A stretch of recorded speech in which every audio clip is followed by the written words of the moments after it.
돌아가신 것은 우리를 대신해서, 우리의 죄를 대신해서 죽은 게 아니고 뭐라고요? 우리가 본받아야 할 희생과 섬김을 뿐이다. 십자가는 본받아야 되는 것이 대신해서 죽은 게 아니다. 그렇게 말합니다. 한마디로 말하면 대속교를 못 믿겠다. 설마 대속교리를 못 믿는다고 말이 됩니까? 종교개혁이 정신인데. 지난주에 뉴에이지 철학에 대해서 이야기를 했습니다. 그 가운데 이제 기독교의 영향을 많이 미쳤던 것이 경험하라, 체험하라 하는 것인데 오늘 이제 그것을 알게 될 것이고요. 얼마나 이제 심각하게 영향을 미쳤는가 하는 것을 오늘 좀 살펴보려고 합니다. 그래서 오늘은 부제가 있습니다. 부제가 뭐냐? 십자가를 그리고 뉴에이지와 혼합한 새로운 기독교 이머징 교회. 이머징 교회가 무엇인가 조금 더 좀 설명드리고요. 책부터 좀 소개할 겁니다. 이머징 교회와 신비주의. 로저 오클랜드가 썼군요. 아주 잘 쓴 책입니다. 이 책은 오늘 이제 제가 강의할 때 기본적으로 이 책을 중심으로 해서 강의를 하려고 합니다. 그 다음에 또 나온 것이 포스트 모던 신비주의와 이머징 교회의 도전 해서 사실 이제 이머징 교회 좀 이따 제가 설명드리겠는데 이머징 교회는 포스트 모던과 밀접한 연결이 있는데 그런데 이 교회가 또 받아들이는 게 신비주의를 받아들여요. 신비주의는 또 뉴에이지와 상관이 있죠. 그래서 우리가 이제 이런 부분들을 공부를 해드릴 것입니다. 그 외에 여러 가지 책들이 있는데요. 이머징 교회 바로 알기 이런 책도 있고요. 그 다음에 이머징 교회는 교회 개혁인가 교회 변질인가 이런 책도 읽어보시면 되겠고 그 다음에 이제 이것은 목적이 이끄는 삶이 전부가 아니다. 목적이 이끄는 삶, 릭 워런이 쓴 책인데 그 책이 비성경적이라고 해가지고 비판하는 그런 서적인데 읽어볼 가치가 있는 책입니다. 이런 책들을 여러분 보시면 이머징 교회에 대해서 전체적으로 좀 알게 되고 우리가 뭘 조심해야 되는지 하는 것을 알 수 있게 됩니다. 이 정도로 이제 제가 책 소개하고요.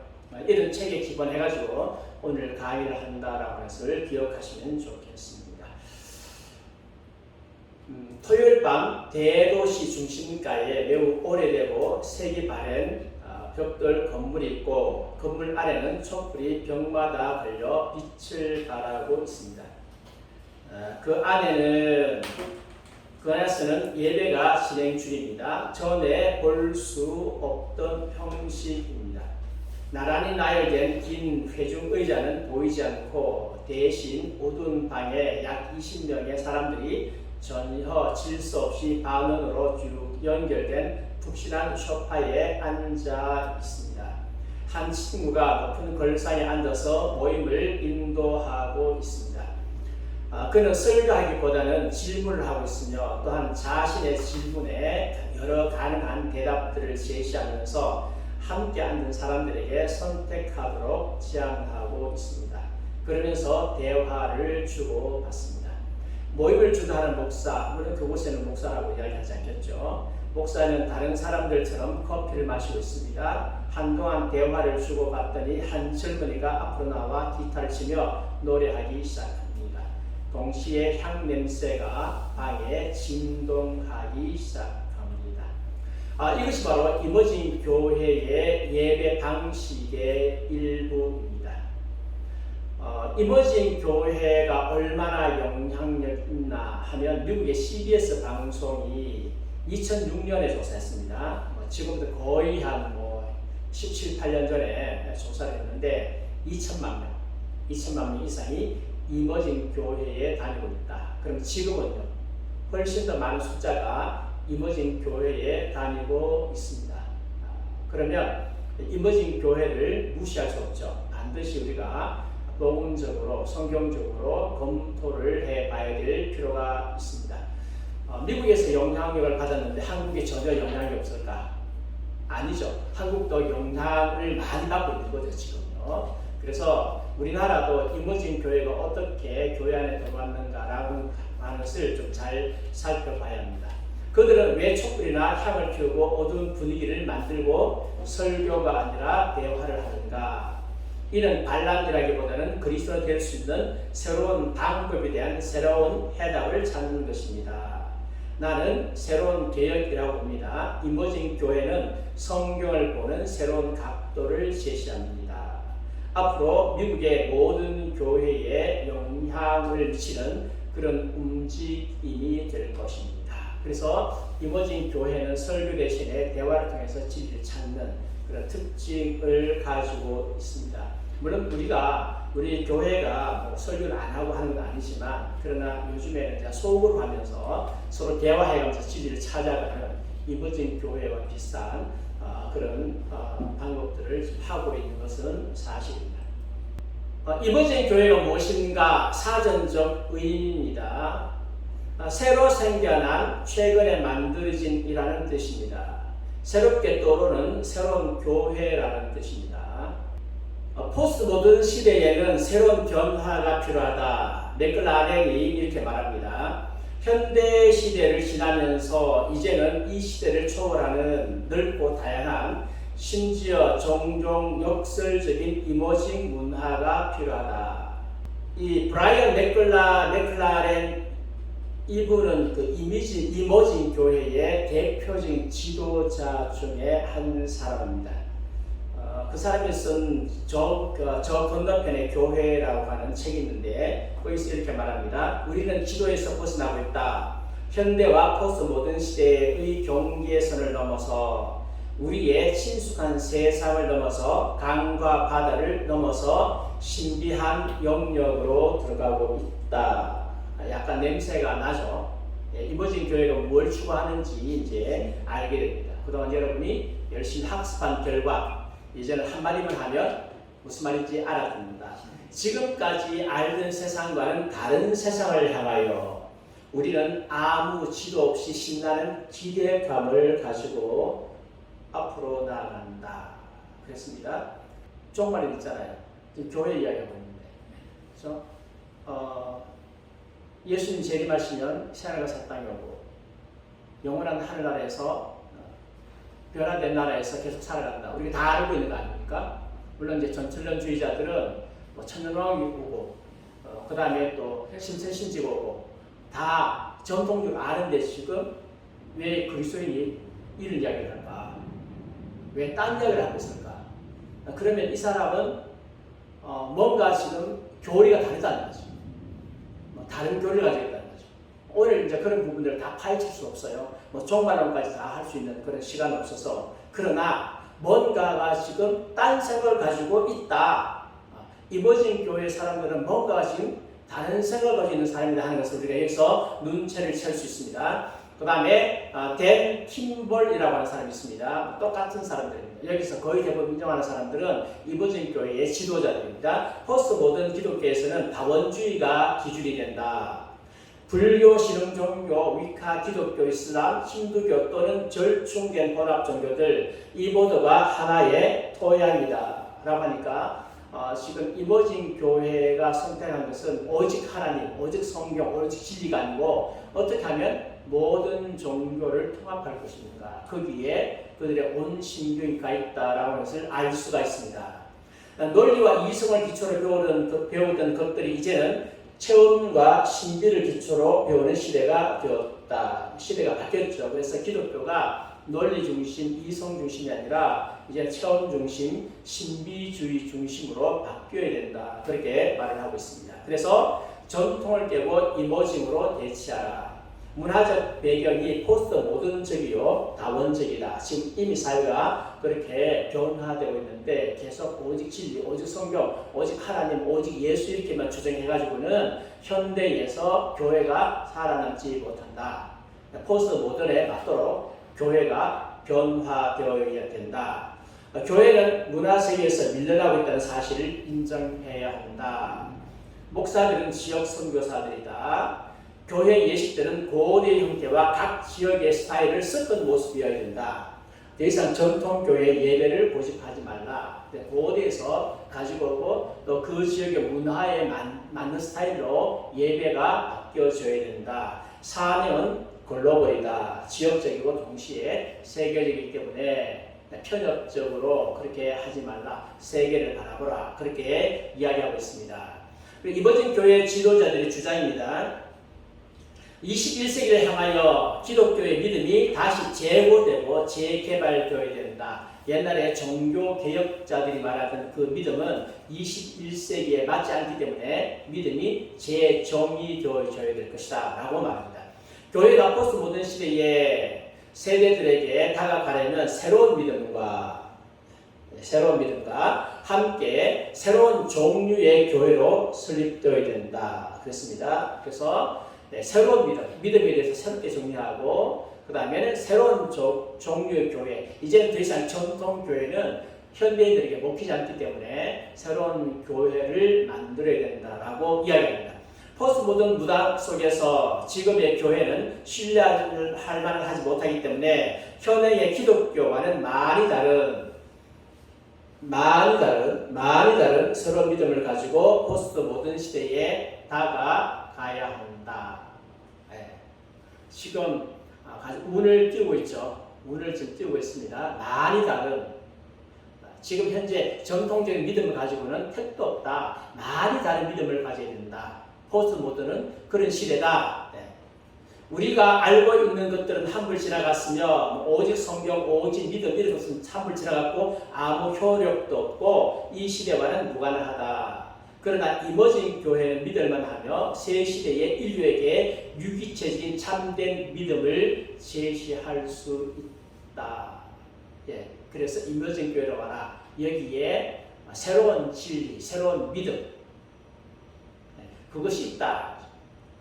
그러면 이머징 교회의 구원의 메시지가 무엇입니까? 대화에서 발견하라. 성경 교리에서 발견되는 것이 아니라 서로의 대화를 통해서 뭘 발견한다고요? 진리를 발견한다고 했습니다.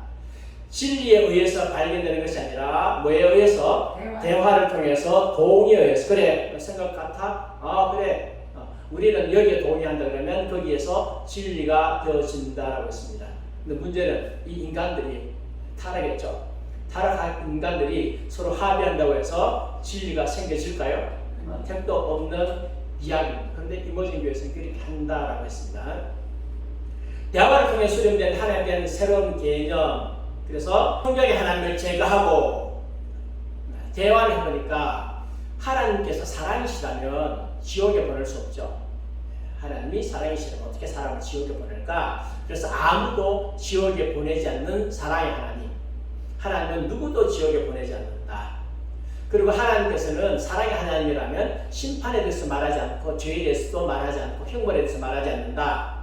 그러면 예수님이 우리가 받을 형벌을 대신해서 받았다는 십자가 사건, 대속 사건은 존재할 필요가 있다? 없다. 아마 나중에 제가 말미에서 십자가에 대해서 이머징 교회 지도자들이 뭐라고 말하는 걸 보면 여러분 쇼크가. 그래서 디모데전서 3장 7절 말씀을 보면 디모데 후서입니다. 항상 배우나 끝내 진리의 지식에 이를 수 없느니라고 말씀하셨습니다. 그래서 이머징 교회에서는 가서 뭔가 있는 것 같이 보여요. 뭔가 진리가 있는 것 같고 뭔가 하나님을 느낄 수 있는 것 같고 뭔가 체험할 수 있는 것 같은데 진리의 지식이 이룰 수 있다 없다? 없다. 왜? 기본적인 전제가 잘못되었기 때문에 그렇습니다. 이 이머징 교회는 밑바닥에 뭐가 숨겨져 있느냐? 신비주의가 숨겨져 있어요. 신비주의 위에서 이머징 교회가 있기 때문에 지금 이제 이 신비주의를 좀 파헤치려고 합니다. 현대의 뉴 에이지 운동에 영향을 받았어요. 그래서 뒤에 나와요. 이머징 교회의 지도자들이 뉴 에이지 운동가들하고 밀접한 관계가 있습니다. 그리고 중세 신비주의의 영향을 많이 받아요. 근데 중세 신비주의는 어디에 영향을 받았느냐? 인도의 힌두교에 영향을 받았어요. 지난번에 제가 설명드렸죠. 인도의 힌두교가 유럽으로 들어갔어요. 알렉산더에 의해 가지고 알렉산더의 뭐 이렇게 부대들에 의해 가지고 들어가 가지고 그래서 당시에 플라톤주의가 있었는데 신플라톤주의를 만들어요. 신플라톤주의가 중세 신비주의에 아주 큰 영향을 미칩니다. 오늘은 제가 신비주의까지는 할 만한 시간이 되지 않습니다. 이런 점에서 뉴에이지 사상과도 통하고 실제로 뉴에이지주의자들과 교류를 하고 있다. 그러면 이머징 교회가 탄생하게 된 배경이 누구냐? 누구 때문에 그러냐? 아주 굉장히 유명한 사람입니다. 이 사람이 누구냐면 피터 드러거예요. 아시나요? 네. 피터 드러거를 모르는 분들은 경영학을 모르는 분이고, 아는 분들은 경영학이나 경제학을 좀 아는 분이다. 네. 그 이머징 교회 운동의 시초는 성공한 사업가들의 영감과 사상이 교회에 들어오면서 시작됐다. 네. 다시 말하면 교회를 어떤 그 사업자, 어떤 회사, 기업 형태로 변화시키면서 옛날 방식 구조만 가지고는 안 되니까, 그래서 어떻게 하면 대형 교회를 좀 더 효율적으로 움직일 수 있을 것인가 해가지고 그때 들어온 게 경영이 들어왔어요. 근데 그 경영의 대가가 뭐냐? 피터 드러거예요. 그래서 피터 드러거한테 가가지고 교회 지도자들이 수업을 받았어요. 수업을 받으면서 피터 드러거의 사상에 영향을 받은 거죠. 그래서 그것이 이제 이머징 교회가 출발하게 된 기본 배경이 된다.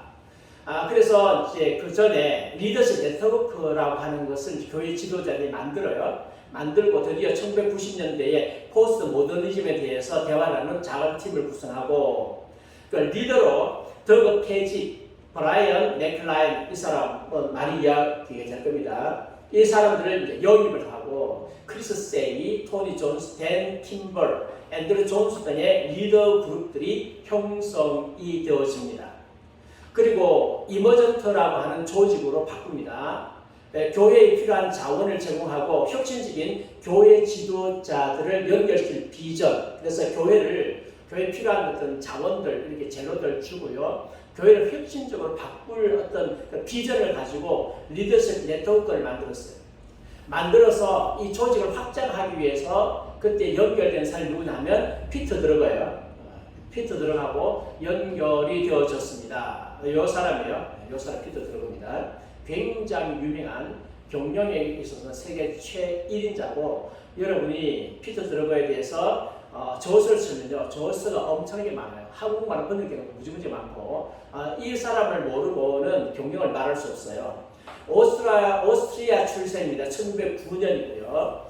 경영과 사업 분야에서 놀라운 공헌을 했고 그 분야에서 가장 존경받는 리더입니다. 그의 영향력은 사업 분야를 지나가서 종교의 영역까지 미치게 되는데, 오늘 이 종교 영역에 어떤 영향을 미치는가 보게 될 것입니다. 피터 드러거와 밥 버포드의 헌신으로 리더십 네트워크가 성공합니다. 그래서 이것은 이제 밥 버포드 이사를 대표고요. 피터 드러거의 조언을 받아가지고 리더십 네트워크가 성공을 해서 교회가 이들이 제공하는 자료를 받기 시작하면서 피터 드러거의 사상이 교회 안으로 들어가기 시작하는 거죠. 근데 이 피터 드러거가 신비주의자였어요. 사업 감각과 영적인 깨달음이 그 영향을 미쳤습니다. 그런데 그런 신비주의에 푹 빠져 있었던 사람이었고, 실존주의자이며 신비주의자인 쉐렌 키에르케고르의 영향을 받았다고 이야기합니다. 키에르케고르. 근데 이 키에르케고르는 전통적인 일본 철학, 즉 젠 또는 정토종에 의해서 따뜻하게 받아들여진 에카르트 중세 신비주의자인데, 에카르트는 나중에 그의 사상이 범신론하고 거의 비슷해가지고요, 정죄받아요. 2단으로 정죄받습니다. 에카르트는 거의 범신론적이다. 예. 그래서 이 영향을 받았기 때문에 키에르케고르도 역시 이런 영향, 내재신론적인 영향을 받았다. 그리고 이제 1500년대에 신비주의자인 십자가의 성 요한의 영향을 받았습니다. 이런 신비가들은 제가 다뤄야 될지 말아야 될지 고민인데 나중에 한번 보겠습니다. 다뤄야 될 필요가 있을지 없을지는 나중에 한번 판단해보고요. 어쨌든 이런 사람들의 영향을 받았다고 하는 것입니다. 그런데 이 드러그의 영향을 받은 사람이 밥 버포드예요. 이 사람이 이제 그 대표라고 했어요. 이 사람이 하프타임이라고 하는 책을 만들었는데, 저서를 남겼는데, 키에르케고르의 글을 숫자를 인용하면서 신비 체험을 장려해요. 그리고 이제 보포드는 웹사이트를 가지고 있어요. 웹사이트를 가지고 있는데 이 웹사이트에서 짐 콜린스를 지지해요. 인용하고 이제 지금 잘 보셔야 돼요. 어떻게 지금 이 그 신비주의 그 뉴에이지 신비주의가 교회 안까지 들어가게 되는 하는 배경을 지금 설명하고 있습니다. 이런 것을 잘 이해를 하셔야 그래 교회가 효과적으로 대처하는데 이런 것에 대한 이해가 없으면 너 왜 자꾸 교회 쳐? 교회 패지 마. 교회 비판하지 마. 그렇게 되거든요. 이런 것들을 잘 이해를 하셔야 돼요. 콜린스, 짐 콜린스는 1982년에 마이클 레이가 가르치는 사업에서의 창조성 과정을 수료했어요. 네. 요 사람이 짐 콜린스예요. 요 사람이 보포드고 요 사람이 짐 콜린스입니다. 정리하면 보포드는 콜린스의 영향을 받았어요. 이 콜린스는 누구의 영향을 받았냐? 마이클 레이의 영향을 받아요. 네, 마이클 레이. 근데 이 마이클 레이가 하고 있는 이 리더십 과정이 있잖아요. 사업의 창조성 과정은 어떤 과정이냐 하면 동방철학, 동양철학, 신비주의, 명상요법에 의해서 대부분 영감받는 과정이래요. 네. 그런 것을 가르쳐요. 사업에 적용하고 가르치는 그것인데 거기에 영향을 받는 거죠. 그 과정에서 사용되는 책이 영적 안내 또는 당신의 지혜를 지키는 자, 당신의 삶과 함께하는 내면의 사람이라에 대해서 말하고 있는데 우리는 우리의 내면의 존재를 나올 수 있도록 하기 위해서 항상 뭐 해야 된다고요? 명상해야 된다. 이렇게 가르치는 과정이었어요. 네, 과정이었습니다. 그런데 이 콜린스입니다. 콜린스가 레이의 강의에 큰 영감을 받고 2004년 이 사람은 레이예요. 이 사람 레이고 레이가 2004년 레이스가 쓴 최고의 목표라고 하는 책에 서문을 써요. 레이가 그 서문에서 뭐라고 이야기하는가 하면 마음을 비우는 연습을 하며 생각이 아니라 체험을 추구하고 주기적으로 명상하라.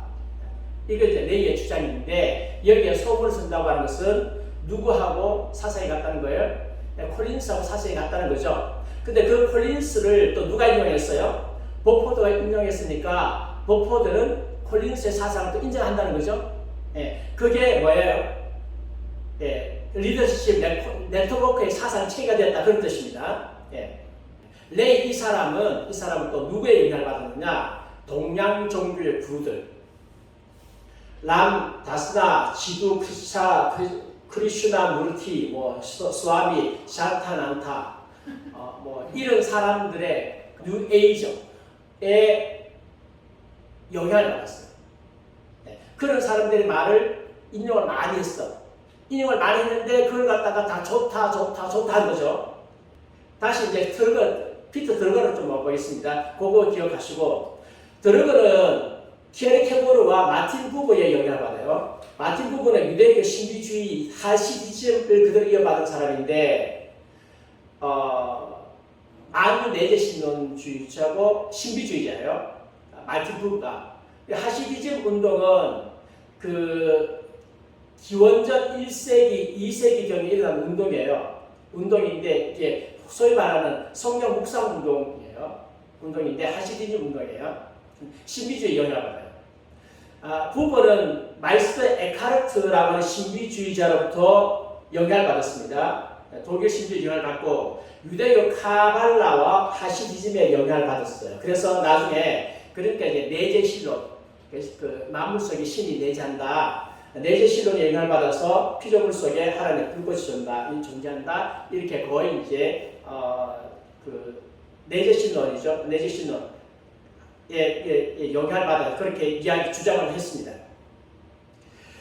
드러그는 1990년에 영적인 생각들을 마음껏 나눌 수 있는 지도자 기관을 설립해요. 이 기관을 설립하는데 여기에 누가 들어와 있느냐 하면 불교에 동감하는 자들, 글로벌리스트 많이 들어보셨죠? 글로벌리스트 그 다음에 복음주의자들, 뉴에이지에 동감하는 자들이 몽땅 다 여기에 다 들어와 있습니다. 그러니까 네가 영적으로 좀 생각한다, 나 영적인 거 좋아한다 하면 기독교든 불교든 따지지 다 받아들였어. 다 받아들여가지고 그런 단체를 드러가 만들었다는 거죠. 그러면서 드러가 뭐라고 이야기하느냐? 사람들의 필요가 교리나 조직보다 더 중요하다고 믿는다. 필요가 더 중요하다. 교리나 조직보다 더 중요하다. 그래서 이제 여기서 필요라고 하는 이야기 나오면서 뭐 필요 중심적인 전도, 필요 중심적인 예배 그런 이야기들이 등장하게 되고 아마 여기가 원인일 거다라고 생각합니다. 교리의 가치를 축소시키는 그의 관점은 이머징 교회의 하이테크 마케팅 기술, 사업 경영 기술, 체험 중심의 기독교 등과 같은 여러 특징 중에 하나의 특징이었다. 그래서 교리가 아니라 체험이다. 그래서 이제 이머징 교회 특징이 있습니다. 이머징 교회 한국에서는요 주로 셀 교회를 중심으로 해가지고 이런 이야기들이 많이 이렇게 소개가 되었어요. 물론 이제 셀 교회가 이머징 교회라는 뜻은 아닌데 이머징 교회에 그런 사상들이 많이 들어왔어요. 들어와가지고 제가 옛날에 세미나 많이 다녔죠. 많이 다녔을 때 그때 항상 이야기가 체험이 중요하다. 교리가 별로 중요하지 않다. 체험이 중요하다. 체험. 교리가 아니라 체험이다. 이렇게 이야기하는 이야기를 참 많이 들었던 그런 기억이 나는데 그때는 그게 뭔지를 구별을 잘 못했는데 지나놓고 나니까 이게 여기서 왔구나. 지금 한국 교회 안에 뭐 세미나 한다든지 교회 성장한다든지 할 때에 지금 영향력이 보통 미치고 있는 게 아니다라고 하는 것을 여기서 이제 알 수가 있는 거죠. 그래서 이머징 교회 토대는 뭐라고요? 아주 신비주의적이고 비성경적이다. 이것이 이머징 교회의 기본적인 토대라고 했습니다. 그런데 이 피터 드러그가 이머징 교회의 기초로 왔다면 이머징 교회를 접한 사람 누굴까? 릭 워렌. 네, 릭 워렌입니다. 릭 워렌 그리고 스위트라고 하는 두 사람입니다. 릭 워렌 버포드와 함께 리더십 네트워크를 돕기를 시작했습니다. 워렌이요. 그래서 하프타임을 지지하고 버포드는 귀한 사람이다. 버포드가 하프타임이라고 하는 책을 썼잖아요. 그래 버포드가 굉장히 귀하다라고 했는데 버포드는 아까 말했다시피 뉴에이지의 영향을 많이 받았다고 했죠. 신비주의 영향을 받고요. 그 다음에 피터 드러그의 영향을 릭 워렌도 받았어요. 받아서 나는 그분이 나의 정신적 지주를 말씀드립니다. 나는 20년 동안 그분 아래서 지도자가 무엇인지 배웠습니다. 본인 입으로 나는 피터 드러그의 영향을 받았다라고 했으니까 릭 워렌이 신비주의 영향을 안 받았을까요? 당연히 신비주의 영향을 받겠죠. 그래서 세들백 교회, 그 다음 윌로우 크릭 교회, 그 다음 리더십 네트워크 등과 협력 관계가 있어지면서 이머징 교회의 확산이 아주 확산이 빨리 되었습니다. 미국에서 윌로우 크릭 교회는 굉장히 큰 교회죠. 세들백 교회 그렇고 이런 영향력 있는 교회하고 리더십 네트워크는 또 목회자들이 자료를 적어해 주는 것이니까 확 이렇게 전국적으로 퍼지게 됐고 한국에도 영향을 미치게 되었다. 그래서 릭 워렌은 이머징 교회 지도자인 레너드 스위트와 연합을 해서 변화의 물결이라고 하는 오디오 시리즈를 펴냈습니다. 거기에 이런 이야기를 하고 있습니다. 따라서 우리는 과거의 구식 모든 이 더 이상 효력을 나타낼 수 없는 변천의 시대에 겹친 시대에 살고 있다. 그러나 우리에게 가장 중요한 것은 포스트 모던 시대의 첫 세대로서 근본적인 세계관을 바꾸는 것이다. 이 세계 자체가 달라지기 때문에 세계관을 근본적으로 바꿔야 된다. 교회를 하면서 지금 도전을 하고 있는 것이죠. 과거의 진행에서 오늘날 혁신으로 전환하려면 무슨 관점이 필요하다? 새로운 관점이 필요하다. 그래서 이제 제가 예전에 셀교회 지도자 훈련 많이 다녔다 그랬죠. 돈도 많이 썼어요. 다녔는데 거기에는 전통교회를 조금 고치는 게 아니에요. 전통교회를 조금 고치는 게 아니라 확 고쳐버려요. 전혀 새로운 세계, 전혀 새로운 패러다임을 딱 제시해요. 제시해가지고 받아들래 말래. 그래서 많은 목회자들이 교회 성장이라고 하는 무기 이거 하나 때문에 받아들여가지고 교회가 확 바뀌어버려요. 옛날에 성가대가 있었는데 성가대가 사라지고 뭐가 생겼어요? 찬양단이 생겼어. 한국교회 찬양단이 생기게 된 것이 물론 두란노 영향도 있겠지만 두란노도 사실 뭐 이렇게 그 찬양과 경배도 여기하고 연관이 없다고 말할 수 없겠죠. 이게 셀교회 지도자 훈련하면서 찬양대는 전통이다 해가지고 전통제도에서 많이 없애버리고 찬양단을 대신 만들어서 찬양인데 뛰는 찬양주의로 확 바뀌었는데 거기서 주장하는 게 뭔가 하면 새로운 패러다임의 전황이라고 했는데 사실은 그게 다 여기하고 다 연관되어져 있어요. 그 다음에 지평선에서 떠오르는 새로운 영성에 대해서 언급을 했습니다. 그렇게 하면서 새로운 영성에 대해서 이야기하고 있습니다. 그래서 여기서 새로운 영성을 얻으려고 하면 과거의 전통과 구식 방법은 사라져야 한다. 그래서 워렌 같은 경우는 성경 강의를 되게 싫어해요. 옛날에 제가 그걸 읽었어요. 예수님 언제 성경 강의했나? 물론 예수님은 강의하실 필요가 없죠. 예수님 자체가 말씀인데. 과거에 따라서 우리는 과거의 구식 모던이 더 이상 효력을 나타낼 수 있는 변천의 겹친 시대에 살고 있다. 그래서 우리는 근본적으로 근본적으로 세계관을 바꾸는 게 필요한데 오늘날 혁신을 전환하려면 뭐가 필요하다? 새로운 관점이 필요하다. 이야기했고요. 그 다음에 이제 이 워렌하고 함께 책을 썼던 레오나르도 스위트가 양자론의 영성이라는 책을 썼어요. 이 사람은 포스트 모던 변증가입니다. 이 책을 썼는데 이 양자론의 영성을 책을 쓴 이 사람이 영향을 받게 된 사람들의 이름을 그 책에서 나열했는데 이 사람들을 새로운 빛의 지도자들이라고 불렀어요. 누구하고 지금 일하고 있어요? 이 사람이 릭 워렌과 일하고 있어요. 같이 일하고 있는 게 릭 워렌하고 사상이 같다라고 볼 수 있는 거죠. 여기 이 책에서 그렇게 썼어요. 그들은 포스트 모던이라는 유명한 배경 속에서 복음의 내용을 타협하지 않고 복음을 해석할 수 있는 방법을 알려준 나의 스승들이었다. 빛의 지도자들은. 그래서 이 사람들은 새로운 영적인 빛을, 영적인 세계를 내게 보여주었는데 뭘 타협하지 않고 복음을 타협하지 않고 이 가능했을까? 그렇게 이야기했습니다. 그래서 이렇게 계속 이렇게 말합니다. 새로운 빛의 운동은 매우 괴상하다. 가끔 온갖 잡동사니를 넣어준 헝겊 주머니 같다. 무슨 잡동사니 이야기 나왔어요. 잡동사니 이야기 나왔다고 하는 새로운 영성은 온갖 사상들이 짬뽕됐다는 뜻이겠죠? 예. 그 안에는 목사, 신학자들, 교수들, 예술가들, 과학자들, 사장들, 학자들 등 온갖 직업의 사람들이 있다. 그들의 창조적인 자원들을 서로 연결시키는 것은 새로운 리듬에 맞추어 춤을 추겠다는 과격한 믿음이다. 그러니까 여러 사람들의 잡다한 생각들을 짬뽕해가지고 새로운 영성을 만들어낸다. 그런 뜻이겠죠.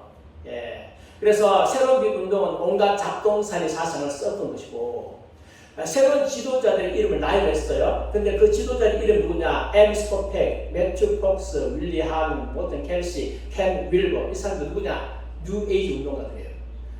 뉴 에이지 운동가들의 이야기를 하면서 이 사람들에게 내가 빚을 졌다. 이 사람에게 영향을 받았다라고 이야기했죠.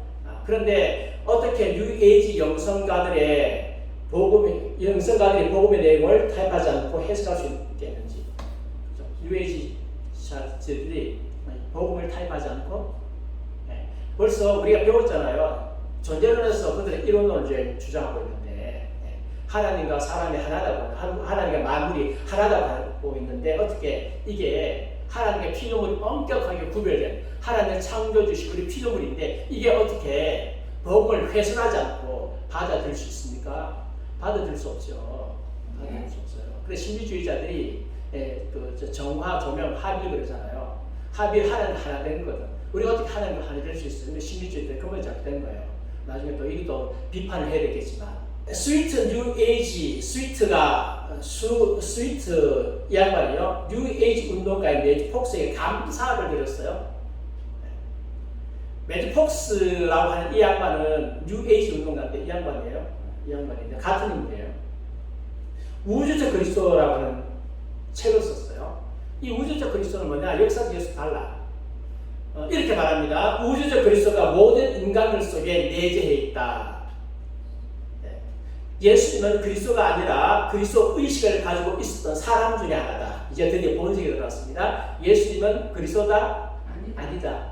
본인이 사람인데 내가 그리스도라고 의식을 가지고 있었다. 나는 그리스도야. 자기 체면을 걸고 그리스도처럼 살았다.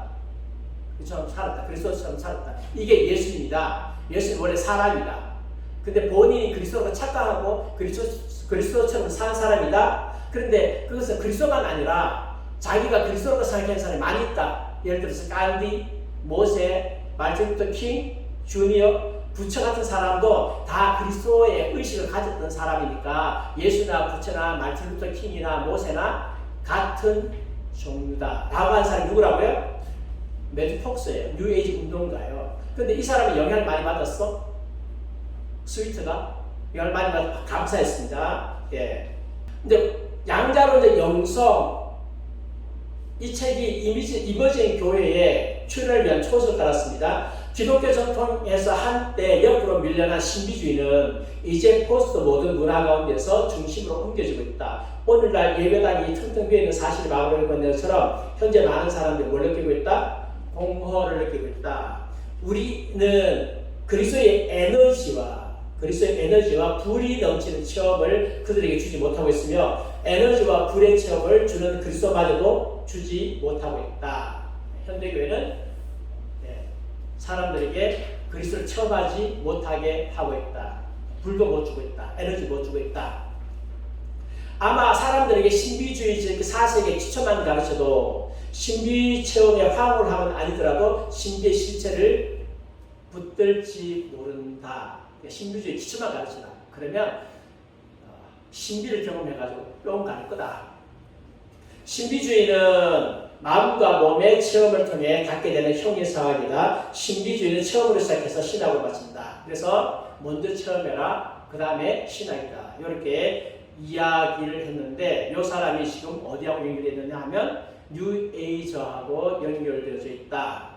그래서 이제 이 릭 워렌의 지지를 받는 레너드 스위트는 새로운 운동을 하는 사람이잖아요. 이게 이제 뉴에이지 운동과 연결되어 있고 뉴에이지 운동은 동양의 신비주의를 소개하고 있고요. 이들에 대해서 그리스도인이라고 고백하는 자들과 뉴에이지 운동 사이에 다리가 놓이게 되면서 그래서 예수 믿는 사람이라고 하면서 뉴에이지를 자연스럽게 받아들일 수 있는 기반을 마련하는 사람이다. 이게 이머징 교회에서 이런 짓을 했다. 여러분 잘 아는 릭 워렌 이런 사람들이 결국은 스위트 이런 사람들이 그렇게 했다. 그래서 기독교 내에서 영향력 있는 릭 워렌 하이벨스, 빌 하이벨스 이 사람 윌로 크릭 교회의 목사입니다. 지금도 하는지 모르겠지만 스위트, 그 다음에 법 포드 같은 사람들이 그리스도의 이름으로 새로운 세대의 새로운 사람을 지지하고 있다면 앞으로 예수 그리스도가 우주적 그리스도가 되는 것은 시간 문제다. 그래서 이제 이런 사람들의 영향을 계속 키우고 미국을 장악하고 전 세계를 장악하게 되면 예수 그리스도는 옛날에 우리가 믿던 예수님이 아니다. 옛날에 믿던 하나님이시고 참 하나님이시고 참 사람이신 예수가 아니라 자기가 그리스도라고 하는 자아의식을 가진 뛰어난 사람에 불과하게 될 것이다. 물론 그들은 여기까지 주장 안 할지도 몰라요. 아직까지는. 그러나 그런 사상적 기반을 이미 깔고 있다. 그렇게 말할 수 있습니다. 윗 에렌의 목적이 이끄는 교회, 목적이 이끄는 삶이라고 하는 책이고요. 그 다음 나온 것이 목적이 이끄는 교회라는 책이 나왔어요. 거기서 이렇게 말합니다. 댄 킴벌의 이머징 교회에 대해서 서문을 썼는데 이 책은 포스트 모던 시대에서 목적이 이끄는 교회가 어떠할 것인지에 대한 놀랍고 구체적인 예를 보여준다. 내 친구 댄 킴벌은 열정적으로 글을 쓰고 있다. 내 책 목적이 이끄는 교회가 이 시대에 무엇을 하도록 부름받았는지에 대한 내용을 다루고 있다면 댄의 책은 그것을 어떻게 이룰 것인지에 대해서 설명하고 있다. 그러면 한마디로 말하면 목적이 있는 교회를 이루는 방법은 신비주의다. 이렇게 되는 거죠.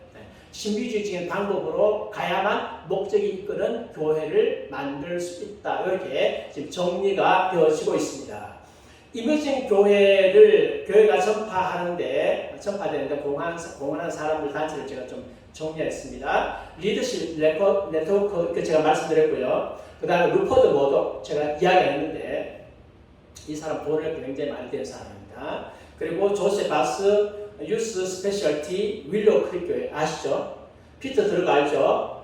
릭 워렌 아시죠? 존 들반 출판사 아주 복음주의적인 출판사인데 이 출판사가 존 들반 출판사 여러분 웬만한 신학생들 다 존 들반에서 나왔어요. 이 출판사가 지금 뉴에이지를 퍼뜨리는데 공헌하고 있어요. 지금 뉴에이지 책도 굉장히 많이 이머징 교회 책들 굉장히 많이 지금 퍼뜨리고 있는 출판사가 존 들반입니다.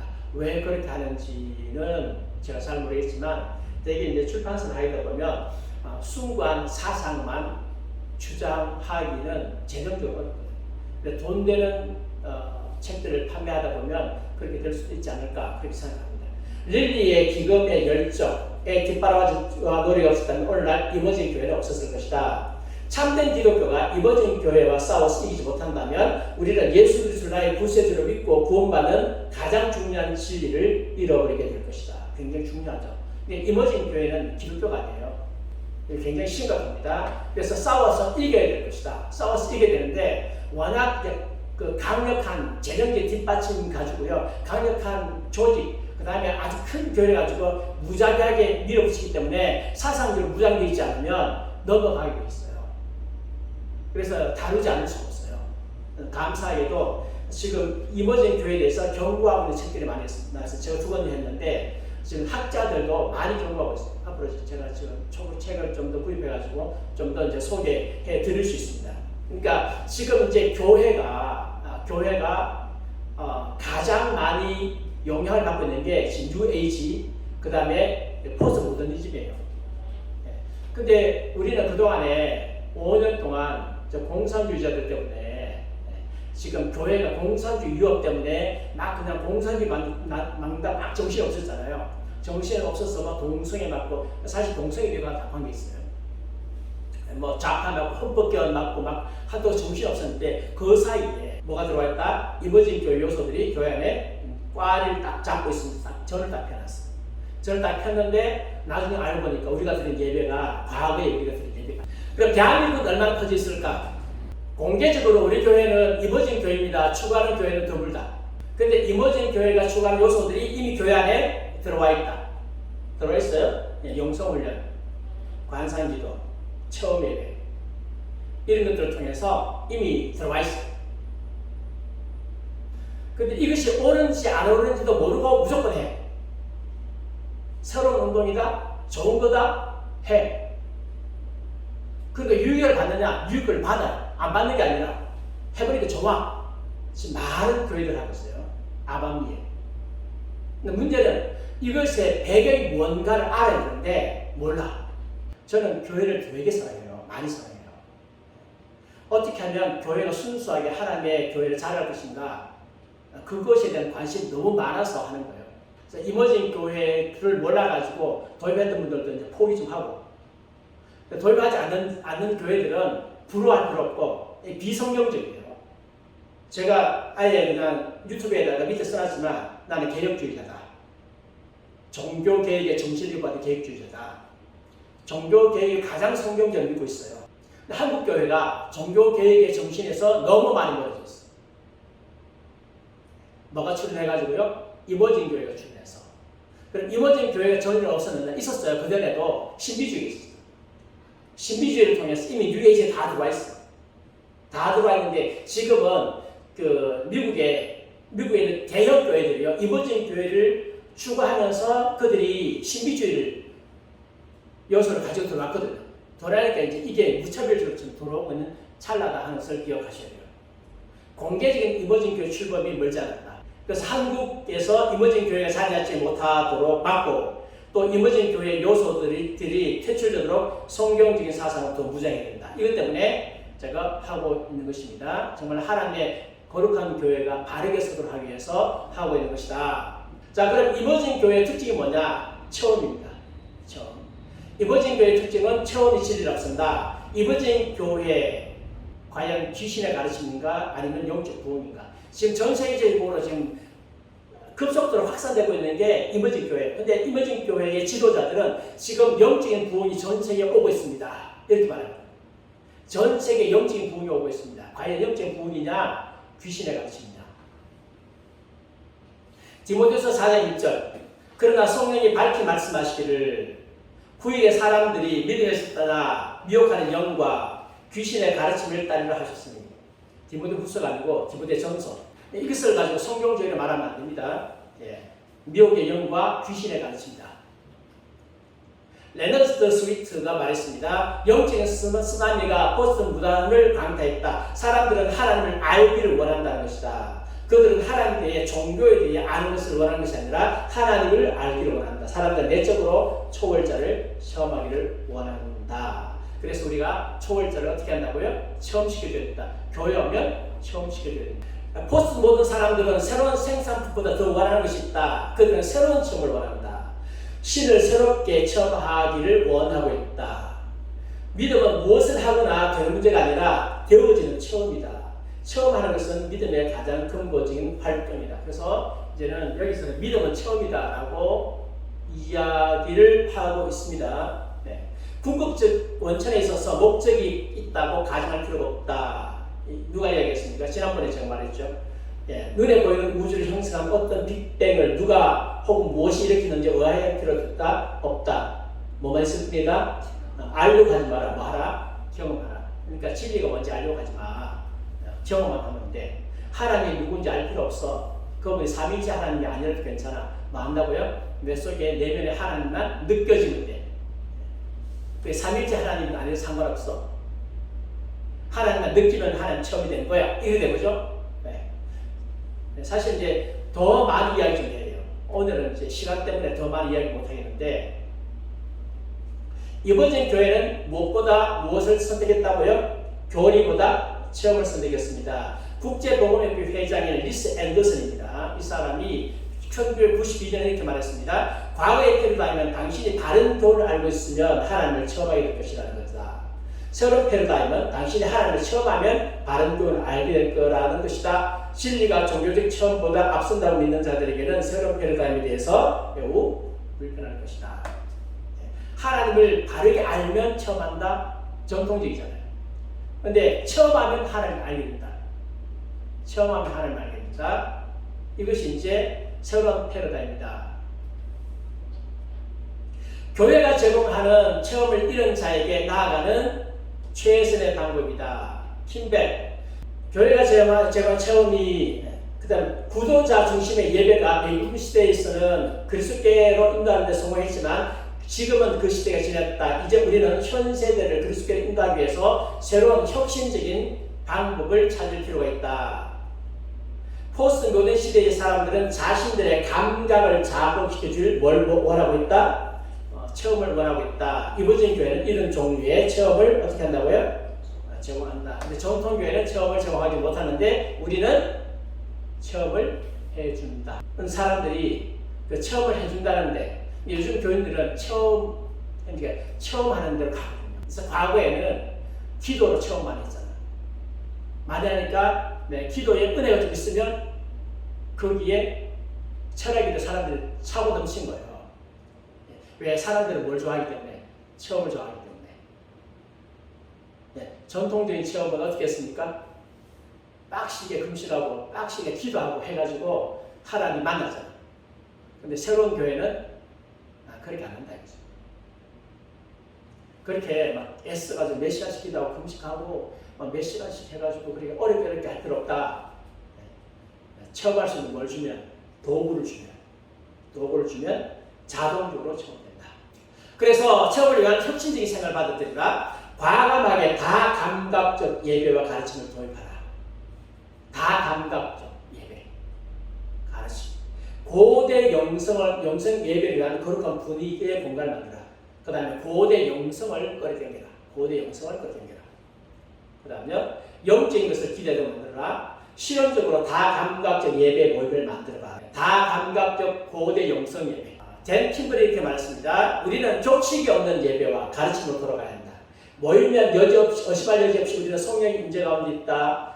이머징 문화에서는 신자나 불신자나 다 같이 성령의 임재를 갈망한다고 믿는다. 이제 믿음과 믿는 사람과 안 믿는 사람 차이가 없었어. 모두 다 안 믿는 사람도 뭘 원한다요? 하나님의 임재 갈망하잖아. 그러니까 누구든지 이 예배 오면 다 체험한다. 안 믿어도 체험한다. 그렇게 되죠? 그러면 예수 믿을 때 이유가 없어지는 거죠, 사실은. 지옥이 없는데 예수 믿어요. 이 사람들 지옥 인정 안 하는데. 지옥이 없는데. 죄가 없는데. 하나님의 심판이 없는데. 뭘 예수 믿어? 격식이 없는 예배라고 했습니다. 그걸 가야 됩니다. 그래서 이 사람들이 뭘 하느냐 하면 격식을 깨는 거죠. 우리처럼 십자가로 시작하고 우리 교회는 십자가로 시작하잖아요. 예배를. 보통 교회는 이제 묵도로 시작해요. 제가 묵도는 별로 안 좋아해요. 왜냐하면 일제시대에 잔재가 좀 있어가지고 신사 앞에 묵도하고 했으니까 그 잔재 때문에 묵도한다 그러니까 그것보다 십자가로 시작하잖아요. 그리고 나중에 축도를 마쳐 우리는요. 이제 시작과 끝이 명확해요. 근데 이번진 교회에서는 예배 시작이 없어. 언제 시작이 몰라. 끝은 집에 가십시오 합니다. 끝인데 시작이 지금 이게 예배인지 아닌지도 잘 몰라. 찬양도 하다가 하는 것처럼 하다가 나중에 설교하고 정신을 하는 거죠. 이번진 세대가 금지를 하는 것은 똑똑한 변증, 섬세한 성경 해석, 방대한 찬양팀 등이 아니다. 이번진 세대들은 예배 보는데 뭘 한다고요? 하나님을 체험하기를 갈망한다. 그래서 성경 강의한다고 하는 체험되는 게 아니다. 그래서 이번진 교회 지도자들은 성경 강의 안 합니다. 위고래는 안 합니다. 그저 하나님 체험. 그럼 그 체험 진짜냐? 그래서 오늘날 교인들이 하나님을 얼마나 잘 설명해 주나, 성경을 잘 읽으면서 얼마나 진리를 말하는데 별로 관심 없어요. 제가 젊었을 때도 성도들이 그래서 하나님 말씀을 강의하면 그때 당시 한국교회 분위기가 기복설교, 축복설교 분위기이기 때문에 하나님 말씀 정확히 강의하면 청년들이 몰려들었어요. 지금 안 해요. 관심이 없어요. 젊은 세대들도 관심 없어요. 젊은 세대들 애들은 뭐만 좋아해요? 뛰는 것만 좋아해요. 어른들도 관심 있느냐? 관심 없어. 우리 교회는 좀 특이한 교회예요. 설교를 1시간 이상 하고 목회자 살아가는 교회. 요즘 관심 없어요. 뭐만 원한다? 체험하기 원한다. 그래서 포스트 모던 사람들은 자신들의 모든 감각을 살아요. 그리스도를 만나는 것을 선호한다.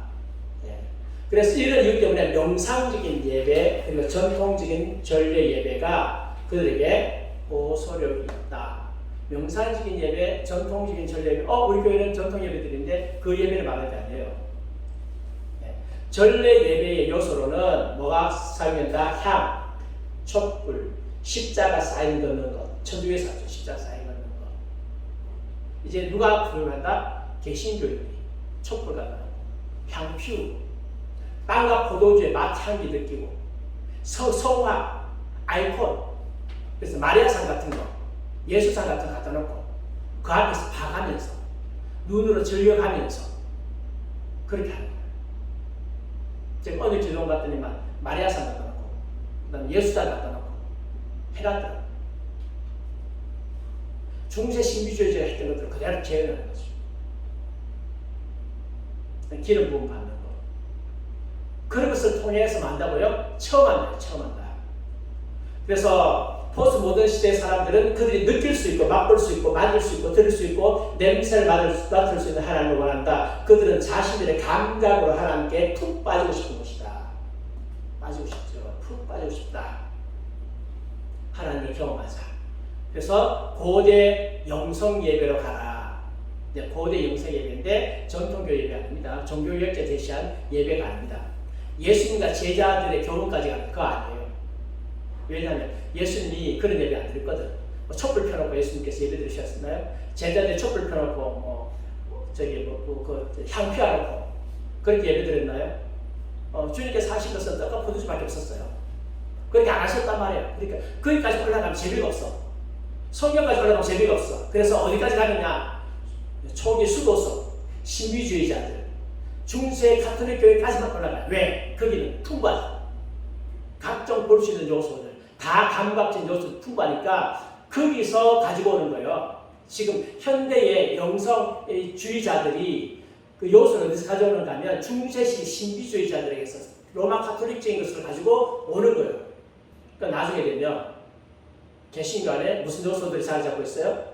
천주교적인 요소들이 다 자리 잡고 있어요. 로마 천주교적인 요소 자리 잡고 있으니까 근데 기독교인들이 그렇다면 우리는 어디로 간다? 오리지널로 간다.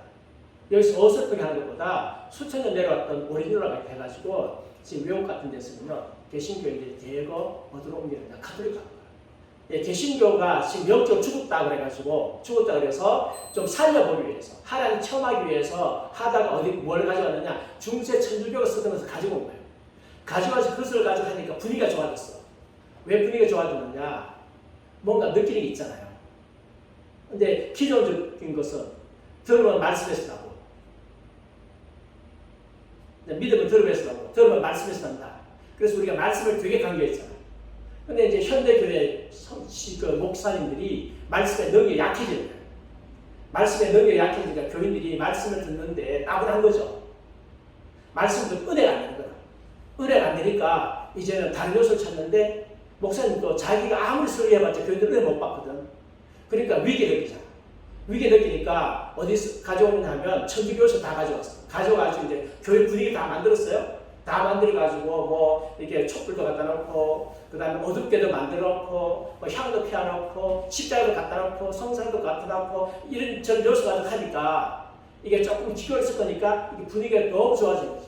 하나님의 임재가 있는 것 같고, 야, 그래서 우리 교회 다시 하나님의 은혜가 임하겠다 했는데, 교인들이 신비주의를 추구하게 되면요, 오늘의 신비는 내일은 만족이 안 돼. 오늘은 그 신비한 그 정도까지 만족되는데, 내일은 그거까지 만족이 안 돼. 더 세져야 돼. 더 강해야 되거든.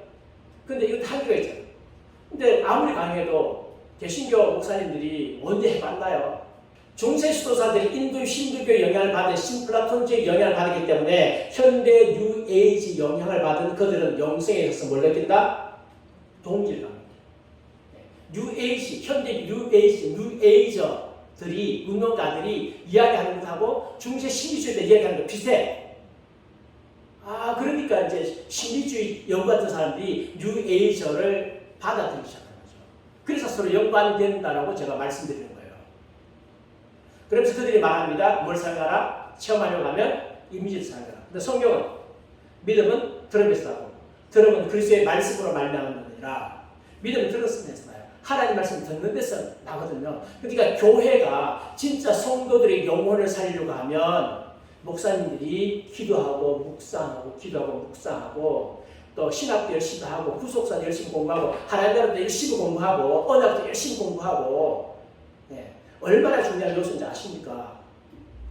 열심히 성경 말씀의 진리 열심히 공부해가지고 하나님께 열심히 기도하고 그렇게 해서 교인들에게 먹여줘야 되죠.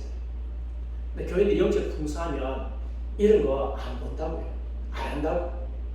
말씀을 들으면서 하나님 경험 되는데 뭐라고 합니까? 안 되니까 하는 거지. 근데 이런 요소를 도입하려고 하지 말고 그 시간 뭐 하라고요? 무릎 꿇고 기도하고 성경 말씀 더 열심히 묵상하고, 과거에 하나님 말씀으로 변화시켰던 시대 있잖아요. 청교도 시대. 제가 본 2000년 역사상 가장 부흥의 시대가 청교도 시대예요. 그들이 어떻게 하나님 말씀을 전했길래 성도들이 그렇게 변화가 됐는가? 요한에서 어떻게 설교했고, 휘필드가 어떻게 설교했고, 연합대 에드워즈가 어떻게 설교했고, 존 오웰이 어떻게 설교했고, 리차드 십스가 어떻게 설교했고 하는 것을 자꾸 보면서 익혀야 되죠. 그럼 성도들이요, 말씀 속에 생명이 있기 때문에 그런 거 시시해요. 보면 제 속에서 구역짓습니다. 이런 거 보면. 그래서 믿음은 이미지를 보고, 현대의 이미지 교회,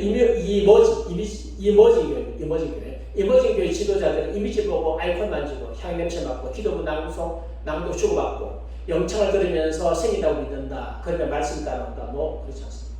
성경은 믿음을 들으면서 들으면 그리스도의 말씀으로 말미암느니라. 하나님 말씀을 들을 때, 그리스도의 말씀 들을 때에 경청할 때 믿음 생긴다고 말씀했지, 뭐 이미지 보다 믿음 생기나요? 아니요. 그래서 십자가 달린 예수 이미지, 마리아와 아기 예수 이미지를 막 갖다 놓고 보라 이거죠. 하나님의 비극적 사실은 하나님의 말씀이 감각적 영성으로 대치되는 것입니다. 수백만의 영혼들이 하나님 말씀을 들을 수 있는 기회를 잃었습니다. 그게 불행한 거죠. 성경을 66권 줬는데 목사님은 성경 강의 안 해.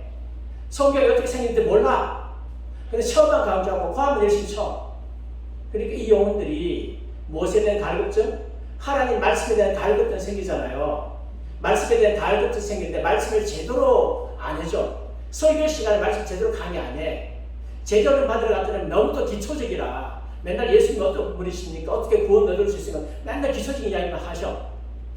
그러니까 교회 안에 조금 그 신앙의 염도 같은 게 있는 분들 있잖아요. 장로님이나 권사님들 오랫동안 믿었던 분들이 제대로 가도 많이 안 쳐. 설교들도 많이 안 쳐.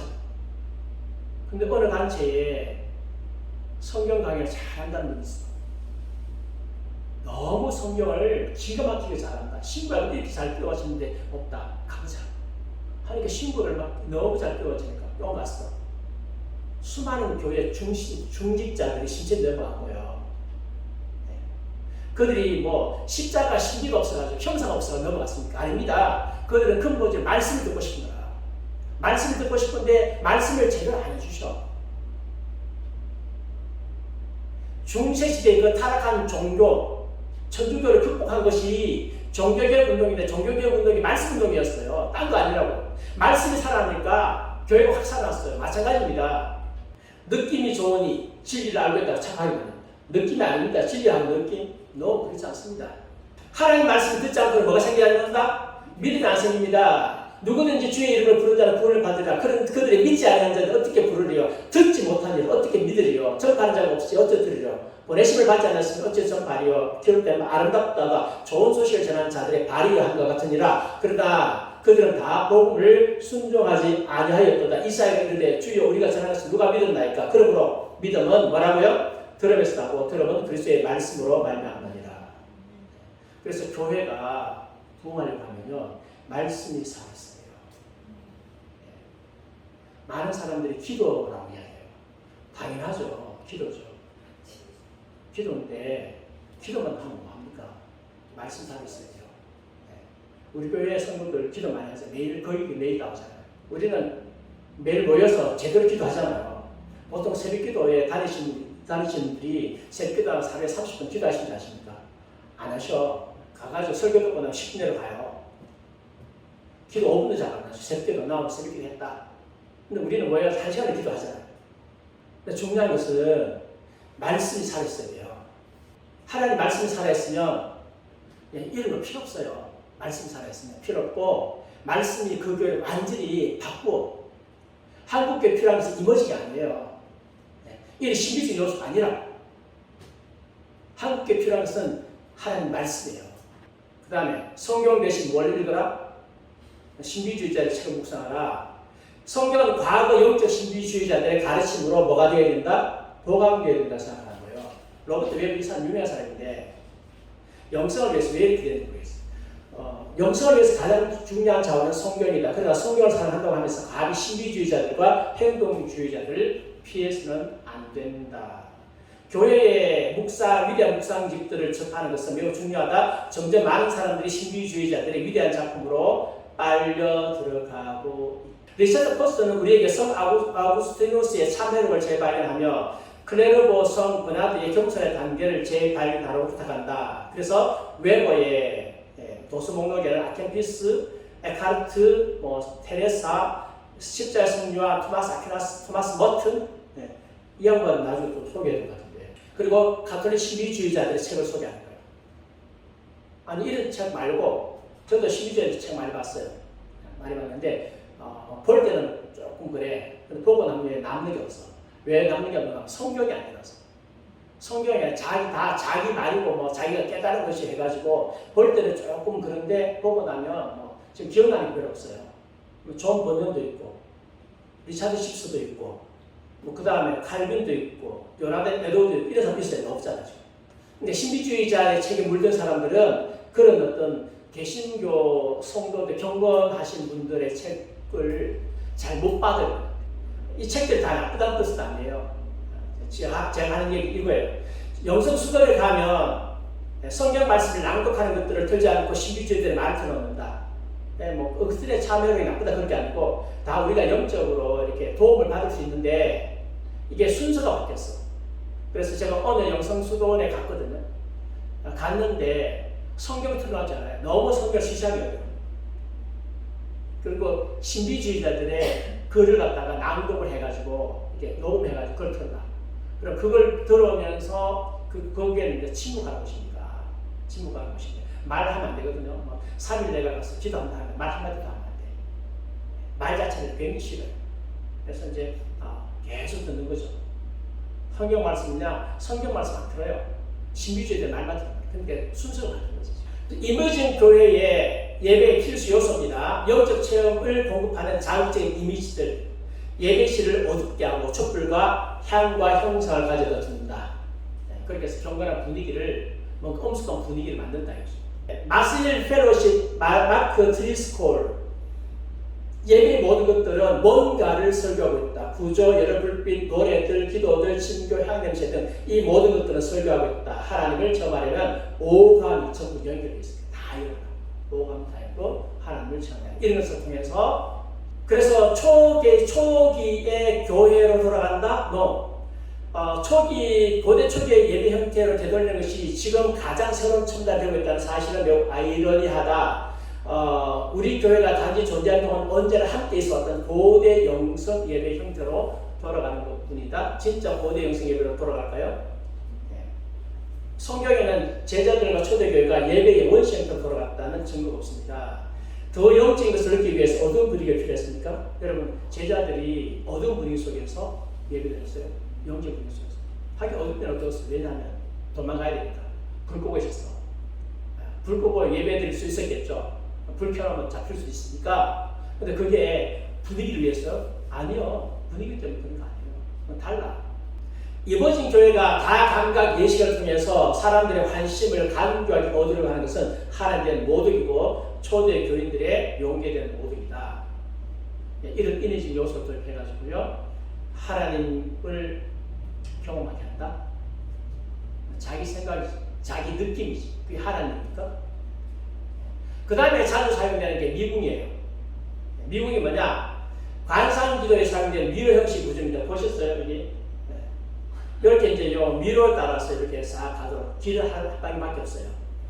가다 보면 나중에 중앙으로 가. 중앙으로 다시 들어오는데 가면 이제 기도 장소를 만나게 되고 장소에는 촛불, 형상, 사진이 있습니다.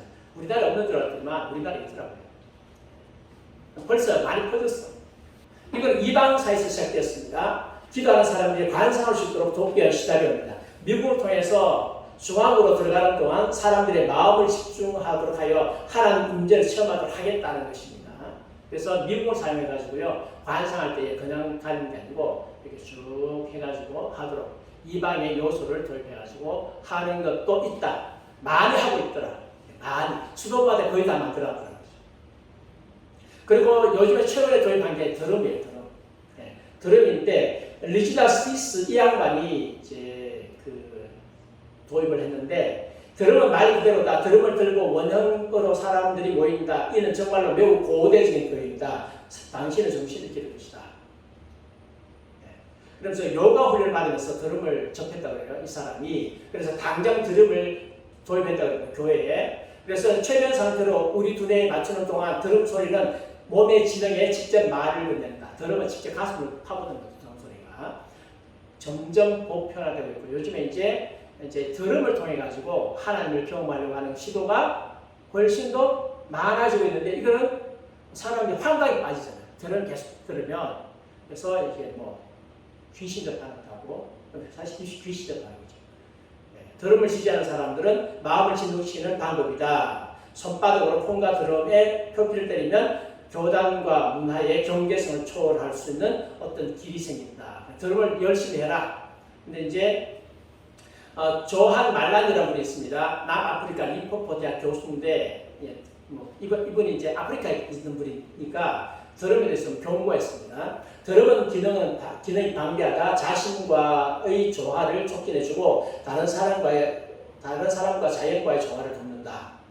스트레스로부터 쉼과 치유를 주고 영을 불러일으키고 영을 부른다고 했습니다. 우주의 에너지의 흐름을 촉진한다. 관상을 덮고 실신 상태에 들어가게 한다. 도와줄 수 있다. 드럼이 그런데 이제 드럼을 더욱더 공격적으로 칠 경우에 다양한 거친 열정을 일으킨다. 후자의 경우 사회와 질서에 대항하는 반란의 형태를 취합니다. 그래서 드럼을 열심히 치면 그 드럼에 흥분된 사람을요 쿠데타 세력으로 만들 수도 있다.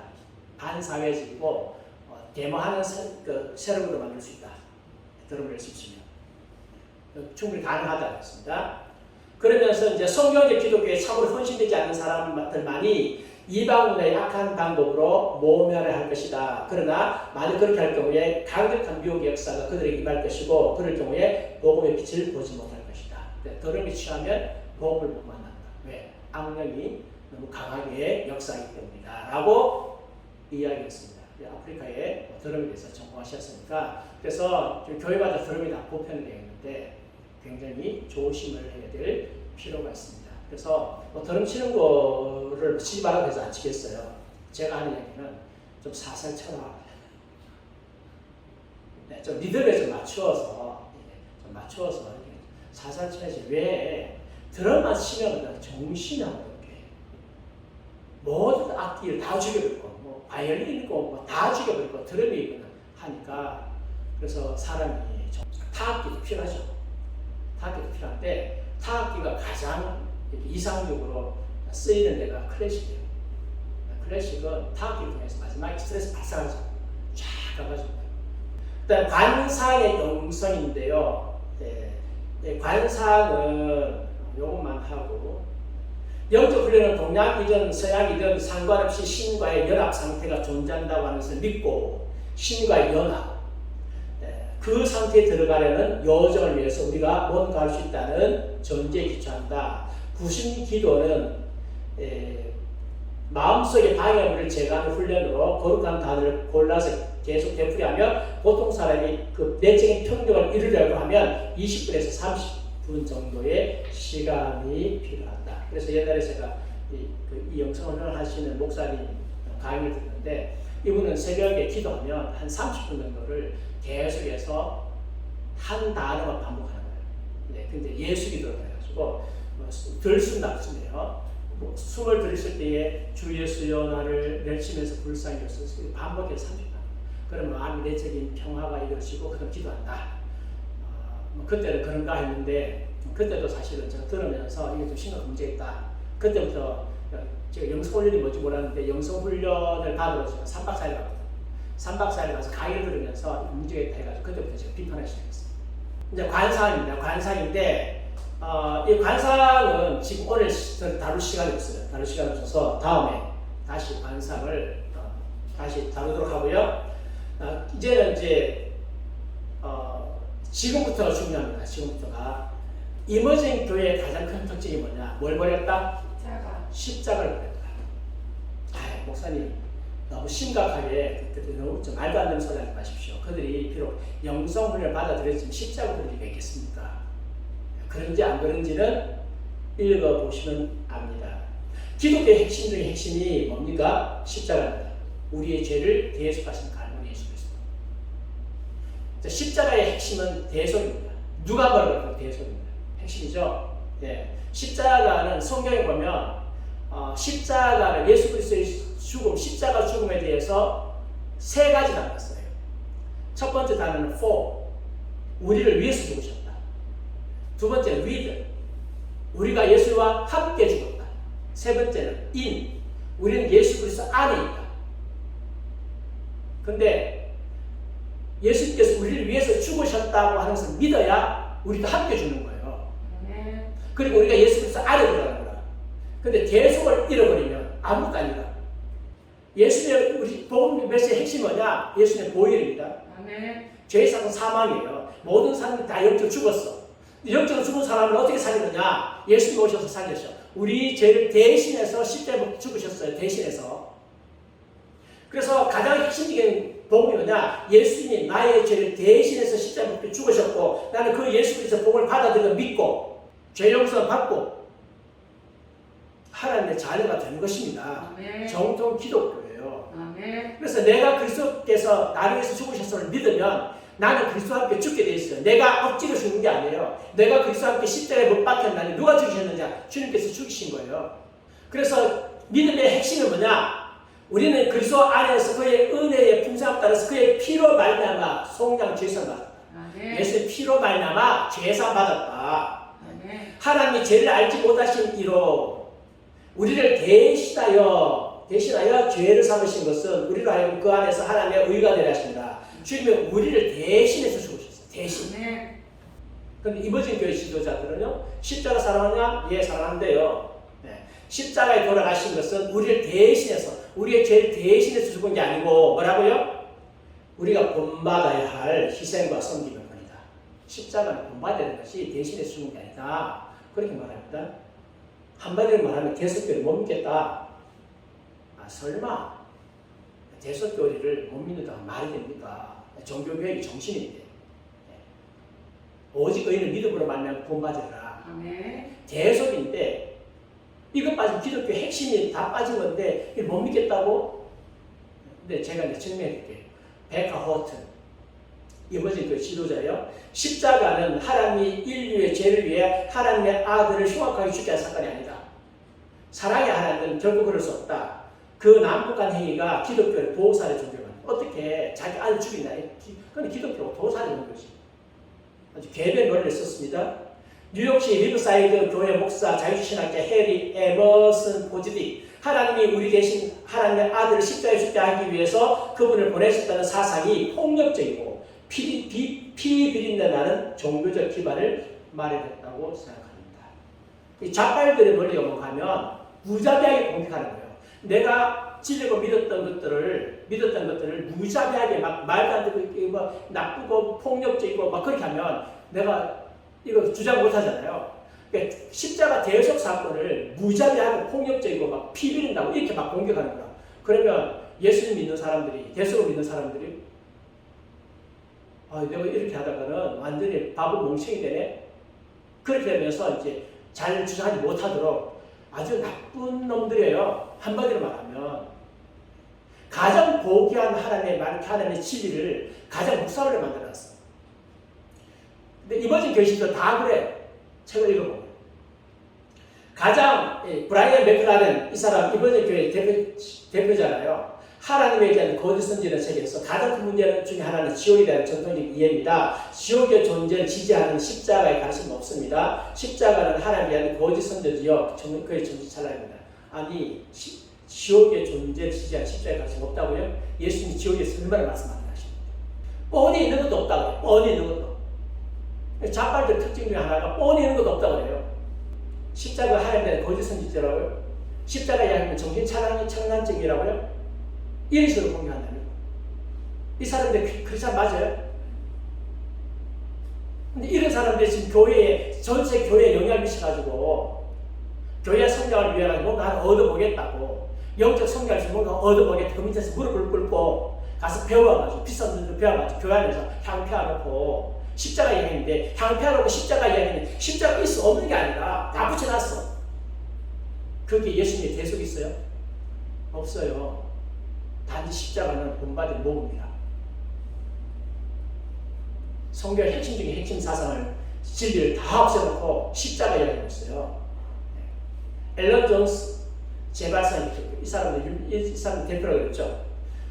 하나님은 예수의 십자가 상의 희생을 우리 죄악을 위한 구속으로 간주되도록 한 적이 없다. 아니, 성경에 얼마나 많은 증거가 있는데 이렇게 이야기해요. 그러면 성경 모르는 사람들은 그런가? 아니죠. 예수의 죽음을 전 우주적 구원 행위로 보는 교회의 관점은 이제 끝나야 된다. 구원 행위라고 끝나야 된다. 기독교 믿음에 있어서 십자가는 재발상되어야 된다. 왜? 십자가의 속죄 개념은 고통스러운 뭐라고요? 사교이고 뒤에는 뭐가 있다? 보복하는 하나님이 있기 때문이다. 극단적 용어 써요. 그래서 우리가 하나님을 제대로 믿지 못하는 겁니다. 아주 나쁜 놈들이에요. 이런 뉴에이지주의자들이 지금 예수 그리스도 예수 믿는다고 하면서 교회 안에 들어가지고 교회를 지금 망치고 있는 거지. 그래서 교회는 이런 사람들부터 보호해야 됩니다. 하나님은 예수님의 정당한 비평가들은 예수의 십자가에서 희생이 분노하신 하나님을 달래기 위한 것이라는 것을 비판한다. 이런 악한 교훈이 예수님이 십자가의 지심으로 하나님의 분노가 진노를 달래고 하나님의 공의가 만족되고 우리의 죄를 구원하셨다. 전통적인 교훈은 어떻게 해요? 악한 교훈이다. 십자가 대리 형벌이 악한 교훈이래. 성경이 악한가요? 아니 공격할 걸 공격해야지. 근데 이런 걸 공격하는데도 교회가 멍청하게 있어가지고 아멘 하고 있으면 되겠어요? 존슨은 새롭게 등장한 공인된 용서 지닌 분으로서 기독교의 믿음을 재발상하시는 선구자시다. 그의 글은 내게 깊은 위로와 자극을 주었다. 맥클라렌 그랬으니까 똑같은 놈이죠. 포지딕 맥클라렌 셰넌이 믿는 예수님, 우리의 삶의 보험으로서 희생하신 분. 죄에 대해서 심판하시는 아버지는 하나님으로서 적절하지 않다. 성경을 문자 그대로 취하는 자들은 뭐라고요? 우리의 대적이다. 그랬어요. 문자 그대로 취하는 자는 대적이다. 그러면 나도 네가 대적이다. 저도 이 사람도 대적이에요. 포지티. 만일 당신이 근본주의 목사와 대화를 나누면 그는 의심할 여지 없이 당신의 속죄의 대속적 교를 믿어야 한다고 주장할 것이다. 저는 근본주의자는 아닙니다. 저는 개혁주의자입니다. 그런데 이 이머징 교회 지도자들하고 근본주의자 지도자들하고 사이에 선택을 하라고 하면 나는 근본주의자 편에 설 겁니다.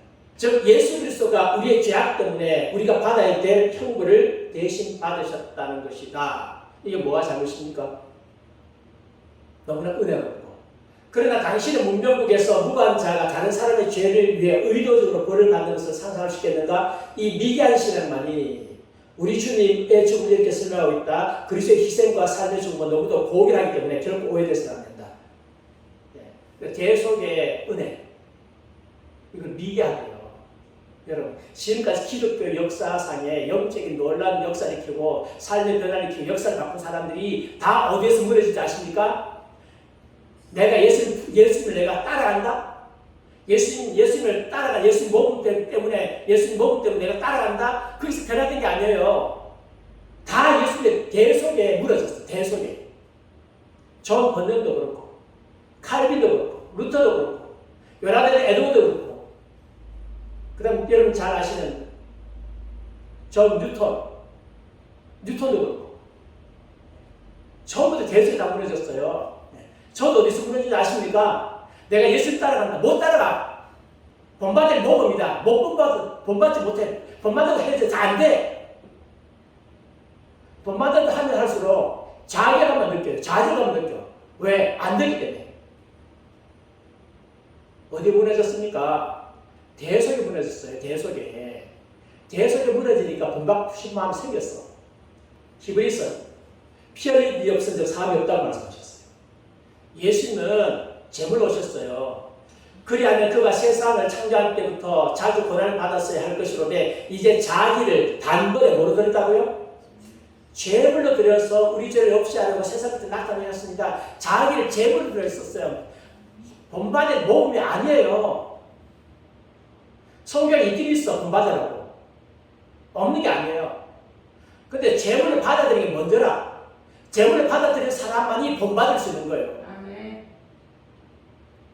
하나님의 사랑은 여기 있으니 우리가 하나님을 사랑하는 것이 아니요 하나님이 우리를 사랑하사 우리 죄를 위하여 죄를 속하기 위하여 화목제물로 그의 아들을 보내셨어요. 화목제물로 세상에 구세주를 보내셨다니까. 대속을 믿는 자가 뭘 본받는다고요? 십자가의 정신을 본받아요. 그래서 대속이 무너져요. 여러분, 우리에게 큰 대제사장이 계시니 대제사장이에요.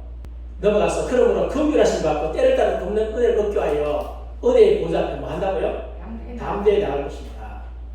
여러분, 우리가 주님 앞에 나아가는 것은 신인 하변을 하기 위해서 나가는 게 아니라니까. 주님의 은혜를 얻기 위해서 나가는 거예요. 기본적인 전제가 달라.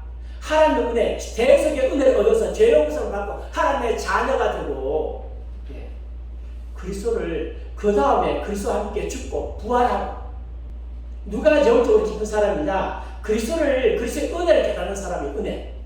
대속의 은혜를 깨닫고요. 대속에는 눈물 펑펑 한번 흘려보세요. 인간 그리스도에서 안 되게 믿는가? 마이클 조슨 교사가 누구 만났어요? 예수님 만났잖아. 자기가 예수님을 십자가에 못 박는 걸 자기가 봤다 그랬잖아요. 세 사람 예수님 십자가에 못 박았는데, 이제 나쁜 놈에 못 박았는데, 그 나쁜 놈이 누군가 보니까 첫 번째 얼굴 돌리는데 자기라, 두 번째 얼굴 돌리니까 자기라, 세 번째 얼굴 돌리니까 자기라 깨졌잖아요. 그러니까 예수님이 대속 만나니까 인생이 바뀌어가지고 지금 저렇게 어린 아이를 살리겠다고 저렇게 헌신하고 하잖아요. 그게 대속의 줄 만났기 때문입니다. 내가 지금 본받겠다고요? 본받아? 무슨 본받아요? 가능하지 않아요, 그게. 그래서 여러분이 하나님 만나려고 하면 이렇게 뭐 촛불 갖다 놓고 필요 없어요. 하지 마세요. 뭐 영성훈련 한다고 해가지고 뭐 묵상하고 뭐 마음을 비우고 마음 비우고 회개하면 돼. 뭐 침묵 속에 들어가고 뭐 합의라도 그럴 필요 없이 예수님 십자가 앞에 무릎 꿇으면 돼요. 십자가 만나면 돼.